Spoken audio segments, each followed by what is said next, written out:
اور اس کے بعد بادشاہ کے کارندے آئے اور سارا کا سارا اٹھا کے لے گئے. یعنی یہ بڑی بدترین صورتحال پیدا ہو جاتی ہے کیونکہ ریاست کو آپ اس کا حق دے رہے ہیں کہ وہ اب یہ اقدام کرے. موجودہ زمانے کی ریاستوں میں چونکہ اب اسمبلیاں وجود میں آ گئیں, کچھ جمہوریت کا دور دورہ ہو گیا, دنیا میں کچھ بین الاقوامی قوانین بن گئے, آپ کے لیے اس طرح کے معاملات کرنا مشکل ہو گیا, لیکن ایک لمبا زمانہ رہا ہے. اس میں اللہ تعالیٰ نے مسلمانوں کے بارے میں جب یہ فیصلہ کیا کہ ان کے نظم اجتماعی کو چلانے کے لیے جس حصہ مال کی ضرورت پڑے گی وہ کیسے ہوگا, تو اللہ تعالیٰ نے اس کو لازم کر دیا. یعنی گویا یوں سمجھ لیجئے کہ کتنا لینا ہے اس کا فیصلہ پہلے ریاست کرتی تھی, اب اس کا فیصلہ خود خدا نے کر دیا, تاکہ ریاست میں اور عوام میں جو کشمکش پیدا ہوتی ہے اس کا خاتمہ ہو جائے, لوگ بھی اپنا حصہ خدا کا حصہ سمجھ کے ادا کریں, اور ریاست کا بھی یہ حق ختم ہو جائے کہ وہ لوگوں کے اوپر کوئی ظلم کر سکے اور ذمہ داری محسوس کرے. اور ذمہ داری محسوس. ناظرین ہمارے ساتھ رہیے گا, پروگرام کا سلسلہ ابھی جاری ہے. It's time for a short break.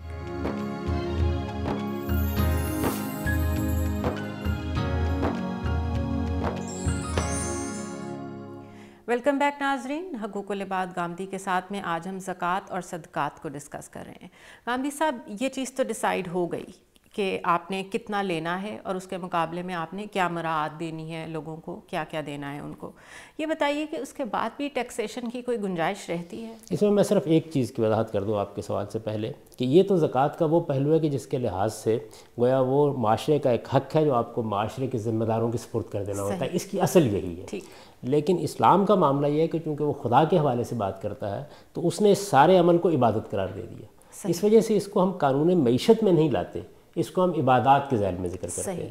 اس میں دونوں چیزیں مل جاتی ہیں. یعنی ایک طرف یہ سوسائٹی کے لیے آپ کا کنٹریبیوشن ہے جو اللہ تعالیٰ نے طے کر دیا ہے, اور دوسری جانب سے یہ اللہ کی عبادت بھی ہے. چنانچہ اس میں پھر کسی خیانت کی کوئی گنجائش نہیں رہتی, جھوٹ بولنے کی کوئی گنجائش نہیں رہتی. آپ خدا کے سامنے جواب دیں, آپ کو یہ حق ادا کرنا. اگر آپ نہیں دیتے, آپ کچھ چھپاتے ہیں, اپنے مال کو چھپاتے ہیں, حصہ نہیں دیتے, تو آپ خدا کو جواب دیں. خدا کو جواب دیں. اور اسی کے نتیجے میں ایک اور چیز بھی اس کے اندر پیدا ہو گئی. وہ چیز یہ پیدا ہو گئی کہ اب چونکہ یہ خدا کا حق ہے جو آپ کو ادا کرنا ہے, تو اس حق کو ادا کرتے وقت آپ کے دل دماغ کی کیفیت کیا ہونی چاہیے. آپ کو اسے پاکیزہ مال میں دینا ہے. اس میں آپ کوئی چوری کا طریقہ اختیار نہیں کر سکتے. یعنی یہ چیز اس کے اندر آپ سے آپ در آئے گی, اور جب آپ اس ذمہ داری کو ادا کریں گے تو آپ کو یہ محسوس ہوگا کہ آپ نے در حقیقت اپنے پروردگار کو خوش کرنے کے لیے یہ اقدام کیا ہے. اس میں وہ کشمکش ختم ہو جاتی ہے جو عام طور پر ٹیکسیشن کے معاملے میں ریاست سے متعلق واقع ہو جاتی ہے. اب رہ گیا آپ کا یہ سوال کہ کیا اس کے بعد بھی, تو اصلاً تو اسلام یہ کہتا ہے کہ ریاست کو اپنا نظم اسی سے چلانا چاہیے. یعنی یہ وہ رقم ہے یا یہ وہ حصہ مال ہے جو بالجبر لوگوں سے لیا جا سکتا ہے. اس میں لوگ انکار نہیں کر سکتے.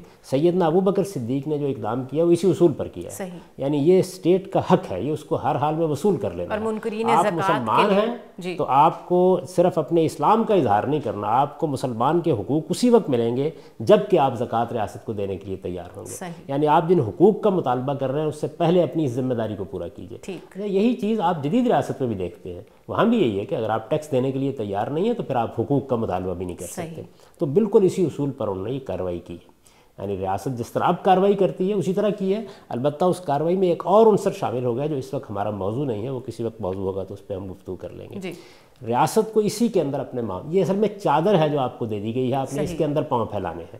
یہ آپ پہ ڈیپینڈ کرتا ہے کہ آپ اس کو کہاں تک لے جاتے ہیں. اور کیا اگر لوگ رضامند ہوں, مزید ٹیکسز گورنمنٹ لگانا چاہے, اس کے جواب میں وہ کچھ مزید مراعات بھی دینا چاہے اور لوگ اس پہ آمادہ ہوں, تو کیا یہ لوگوں کے اور ریاست کی ثوابدید پہ ہے کہ وہ اس کے علاوہ بھی کچھ دینا چاہیں؟ میں یہی عرض کرنے والا تھا کہ اس کے بعد اگر کوئی ضرورت ہے تو پھر اس ضرورت کے لیے آپ پہلے تو اپیل کیجیے. اگر آپ محسوس کرتے ہیں کہ آپ کی اپیل کا خاطر خواہ جواب آپ کو نہیں مل رہا ہے تو پھر آپ لوگوں کی رضامندی سے قانون سازی کر سکتے ہیں. یعنی ان کے ریپرزنٹیٹو بیٹھیں اور جو اسی بنیاد پر اور یہی مینڈیٹ لے کے آئے ہوں, اور پھر وہ ان کی طرف سے یہ فیصلہ کریں کہ یہ زکوٰۃ کی رقم ہے, اس سے اسٹیٹ کا نظام چلانے میں یہ مشکلات پیش آ رہی ہیں, اس نوعیت کی ایمرجنسی ہے, اس میں ہم فلاں فلاں ٹیکس لگا رہے ہیں. تو اس طرح یہ قدغن لگ گئی کہ زکوٰۃ کے علاوہ آپ لوگوں کی براہ راست رضامندی کے بغیر ان پر کوئی ٹیکس عائد نہیں کر سکتے. مختصر سا وقفہ لیں گے ناظرین, اور اسی پوائنٹ کو ہم مزید ڈسکس کریں گے کہ کیا جب ایک دفعہ ہمارے اوپر یہ ذمہ داری لگ گئی کہ کسی آفت کے نتیجے میں سیلاب ہے یا زلزلہ ہے, ہمارے اوپر کچھ مزید ٹیکسز لگائے جا رہے ہیں, تو اس بات کا تعین کہاں سے ہوگا کہ کیا عوام وہ دینے کے لیے تیار ہے کہ نہیں ہے؟ ہمارے ساتھ رہیے گا.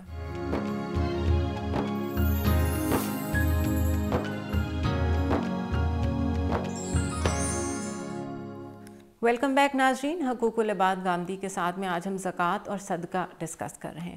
گامدی صاحب، جس طرح آپ نے پہلے بات کی کہ کوئی ضرورت ہو اس کے تحت جو لوگ پارلیمنٹ میں بیٹھے ہوئے ہیں، اسمبلیز میں بیٹھے ہوئے ہیں، وہ مزید ٹیکسیشن اپلائی کر دیتے ہیں لوگوں پر۔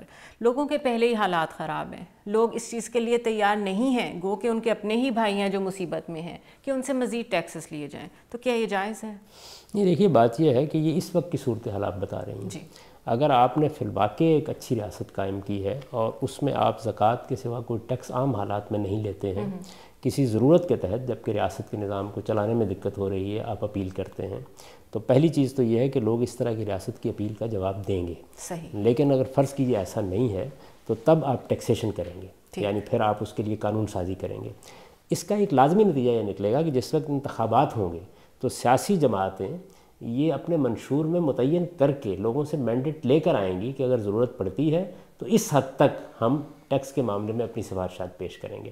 اس اصول کو ایک بار مان لیا جائے تو ٹیکسیشن کا پورا تعلق جو حکومت میں اور لوگوں میں پیدا ہوتا ہے یہ زیادہ لوگوں کی رضامندی پر مبنی ہو جائے گا، اور جب زیادہ لوگوں کی رضامندی پر مبنی ہوگا تو اس کے نتیجے کے طور پر لوگوں کے دینے کے عمل میں بھی تبدیلی آ جائے گی۔ اس وقت ہم جو ریاست کا اور عوام کا تعلق ہے اس میں بڑی دوری دیکھتے ہیں، یعنی اس میں در حقیقت ریاست اپنا کام کرتی ہے اپنے طریقے کے اوپر، سیاستدان لوگوں کے جذبات سے کھیلتے ہیں، اور پھر اس کے بعد آمریتیں آ جاتی ہیں، آمریتوں کے اپنے طریقے ہوتے ہیں معاملات کرنے کے۔ آپ ریاست کا مقصد کیا ہے، کس لیے قائم کی گئی ہے، اس کو بھی کہیں اوپر بیٹھ کے طے کر لیتے ہیں۔ جیسے ہمارا ملک ہے، اس کو ایک سیکیورٹی اسٹیٹ بنا کے رکھ دیا گیا ہے، درا حالانکہ اس کو ایک فلاحی مملکت ہونا چاہیے تھا۔ اس کا اصل ہدف یہ ہونا چاہیے تھا کہ لوگوں کے حالات دیکھے جائیں، غریبوں کو اٹھایا جائے، لوگوں کے اندر مساوات پیدا کی جائے، ان کے اندر دولت کی منصفانہ تقسیم ہو۔ یہ چیزیں بعید ہو گئیں اور ان کی جگہ ان چیزوں نے لے لی کہ جو در حقیقت بعض حکمران طبقوں کے اپنے کچھ مسائل تھے اور انہی کو وہ سامنے رکھ کرتے ہیں۔ تو اس وجہ سے اعتماد کا رشتہ مجروح ہوا ہے،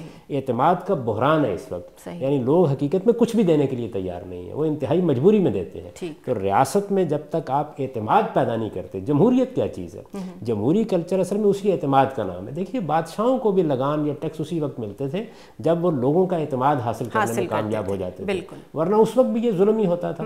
تو اس ظلم اور زیادتی کو اگر آپ ختم کرنا چاہتے ہیں تو اپنے اعتماد کو بحال کیجیے، اور پھر یہ ہے کہ ریاست کا نظام جتنا شفاف ہوگا، لوگوں کو ٹیکس خرچ ہوتا نظر آئے گا، وہ محسوس کریں گے ان کے ساتھ کوئی معاملہ ایسا نہیں کیا جا رہا جو ان کی نگاہوں سے پوشیدہ ہے، ہر چیز بالکل ٹھیک طریقے سے ان کے سامنے رکھ دی گئی ہے، تو ان کے رویے میں اور ان کے طرز عمل میں اور ریاست کے ساتھ ان کے تعاون میں بھی تبدیلی آنی شروع ہوئی۔ گاندھی صاحب، زکوٰۃ کا رمضان سے بالخصوص کیا تعلق ہے؟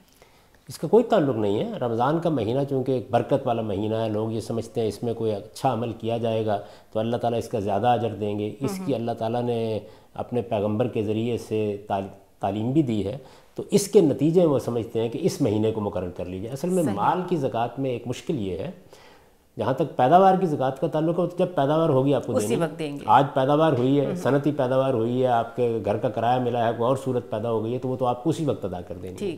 لیکن مال کی زکوٰۃ، جو آپ کے پاس مال موجود ہے، اس کی زکوٰۃ کے لیے آپ کو دن مقرر کرنا پڑتا ہے، یعنی آپ کو طے کرنا پڑتا ہے کہ فلاں ہوگی۔ جب ریاست لے گی تو وہ دن مقرر کر دے گی، مثال کے طور پر انہوں نے 1 جنوری مقرر کر دی، یا بجٹ کے مہینے کی پہلی یا دوسری تاریخ مقرر کر دی، تو وہ کر سکتے ہیں۔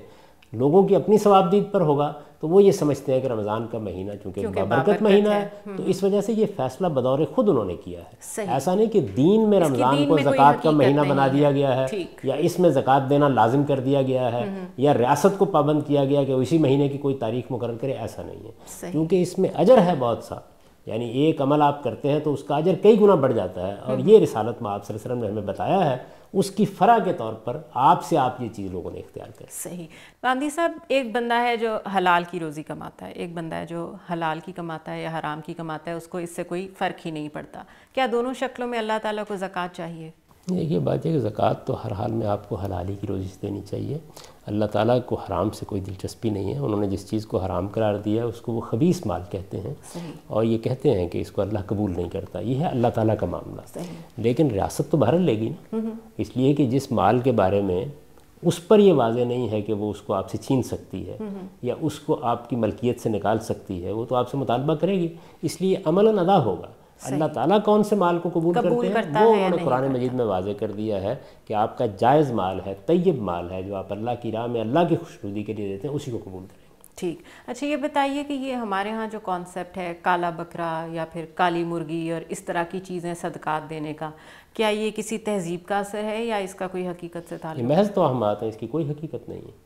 یہ تو اصل میں جو عامل قسم کے لوگ ہیں انہوں نے اوہام لوگوں کے ذہنوں میں پیدا کیے ہوئے ہیں. یہ ہمارے ہاں بعض سفلی علوم سے پیدا ہوئے ہیں. اس کا کوئی تعلق مذہب سے نہیں ہے، دین سے نہیں ہے، کسی روایت سے نہیں ہے. ہرگز کوئی ایسی بات نہ قرآن میں ہے نہ حدیث میں ہے.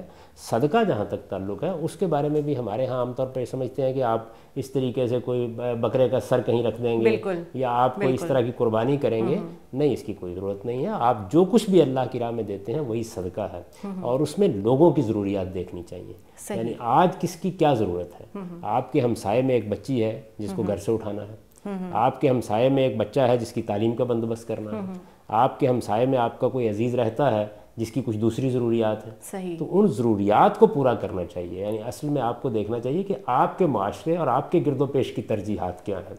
تو یہ تو مختلف قسم کے عاملوں کے سکھائے ہوئے ٹوٹکے ہیں. ان کا کوئی تعلق مذہب سے، دین سے، اخلاق سے، تہذیب سے نہیں ہے. بالکل. اچھا گاندھی صاحب، آپ کتنی اچھی چیز اللہ کی راہ میں دیتے ہیں. جو چیز اپنے لیے پسند کرتے ہیں وہی اپنے بھائیوں کے لیے وقف کرتے ہیں، یا جب وہ ضرورت میں ہے تو آپ نے گھروں میں سے وہ چیزیں اٹھا کے دے دیں جو آپ کے لیے بیکار ہو گئی تھیں، آؤٹ آف فیشن ہو گئی تھیں. یہ بھی دیکھنے میں آیا ہے. اس میں نیت کا کتنا عمل دخل ہے؟ جو چیز آپ اللہ کی راہ میں دے رہے ہیں اس میں آپ کی نیت کیا کردار ادا کرتی ہے؟ بنیادی کردار. تمام نیک اعمال میں تو یہ اصول قائم کر دیا گیا کہ انما الاعمال بالنیات. اور اللہ تعالیٰ نے قرآن مجید میں بھی سورہ بقرہ میں یہ واضح کر دیا ہے کہ جس چیز کو تم خود لینے کے لیے تیار نہیں ہوتے، اگر تمہیں دی جائے تو تم کبھی قبول کرنے کے لیے تیار نہ ہو، تو انسان کو شرم محسوس کرنی چاہیے کہ وہ اللہ کے لیے پیش کرے. اپنا بہترین مال اللہ کی بارگاہ میں پیش کرنا چاہیے. یہ ایک الگ چیز ہے کہ آپ کے پاس اگر کوئی زائدہ ضرورت چیزیں ہیں تو آپ دے دیں، لیکن یہ کہ ان کا دینا ایک اور چیز ہے اور اسی کو انفاق سمجھ لینا ایک بالکل دوسری چیز ہے. انفاق کی روح یہ ہے کہ وہ اللہ کے لیے ہو، اللہ کی خوشنودی کے لیے ہو، بندوں کی بہبود کے لیے ہو، بہترین مال کے ساتھ ہو، حلال و طیب مال کے ساتھ کیا جائے. یہ انفاق ہے جو اللہ کی بارگاہ میں قبول ہوتا ہے. یعنی دنیا میں ہم بہت سے معاملات کرتے ہیں اور عام حالات میں ہماری ضرورت بھی ہوتی ہے. گھر میں اگر کوئی مثال کے طور پر فالتو چیزیں پڑی ہوئی ہیں تو کسی کو دیں گے نا، لیکن یہ ضروری نہیں ہے کہ وہ اللہ کے ہاں وہ انفاق بن جائے کہ جس کو اللہ تعالیٰ کی قبولیت کا شرف حاصل ہوتا ہے. اللہ کے ہاں انفاق کی روح وہ ہے جو میں نے آپ کی خدمت میں عرض کر دی. بہت شکریہ گامدی صاحب، آپ نے ہمارے لیے وقت نکالا. ناظرین، پروگرام آپ نے دیکھا. زکوٰۃ اور صدقہ، اس معاملے میں نیت کتنی اہمیت کی حامل ہے آپ نے دیکھا، اور یہ اصل مقصد لوگوں کی مدد ہے.